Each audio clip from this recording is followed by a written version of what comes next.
Hello and welcome po ulit sa Ask Doc Dex. Diretso na po tayo. Tanong po ni Ma'am Liza Basi. Sabi niya, good morning Doc. May dugo daw sa ihi ko, sabi ng doktor, dahil sa UTI. Ano po bang gulay at prutas ang bawal? Ito na, sasagot na si Doc.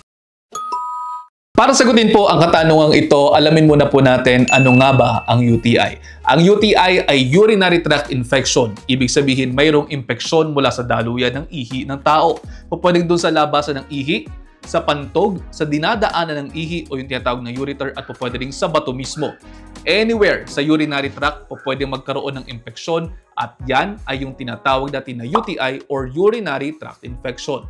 Ngayon, sabi dito ni Ma'am Liza, mayroon daw po siyang pagdurugo sa ihi dulot daw ng UTI. Maaari itong mangyari. Pwede rin po kasi na mayroong bato sa bato o bato sa daanan ng ihi na tinatawag na urolithiasis. Kapag ka nangyari yun, pwede pong kumakayas yung bato sa daanan ng ihi kaya nagkakaroon ng dugo sa ihi. Sa tanong niya na kung ano ang mga gulay at prutas na bawal, ayon po sa mga pag-aaral, mayroong mga prutas na pwedeng irritants sa ating bladder tulad ng mga highly acidic foods tulad ng oranges at ng lemons. Try nyo pong bawasan ang mga yan. Isama nyo na rin po sa mga tatanggalin sa diet ninyo ay ang mga caffeinated beverages, spicy foods at syempre mga matatamis na pagkain. Mas kumain naman o mas damihan naman ang pagkaing mayayaman sa fiber tulad ng mga gulay, whole grains, lentils, nuts, oats para makatulong sa pagtanggal ng harmful bacteria sa katawan. Fatty fishes, pwede rin po kayong kumain yan para makatulong sa pagbabawas ng inflammation o pamamaga dulot ng UTI.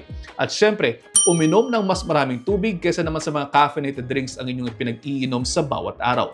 Huwag din namang basta-basta titigilan ang inyong mga antibiotics dahil kapag kayo ay nakaranas ng maginhawang pakiramdam at titigilan nyo yan, baka mag-develop naman po kayo ng tinatawag na antibiotic resistance.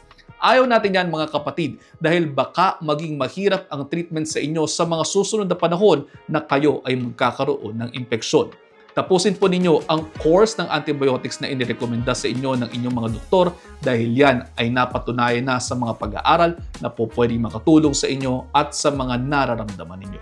At sana mayroon po kayo natutunan sa video natin na ito. Kung mayroon man kayong iba pang mga katanungan, mag-message lamang o mag-comment dito sa content na ito. Baka sakaling masagot natin yan sa mga susunod na videos sa mga darating na buwan.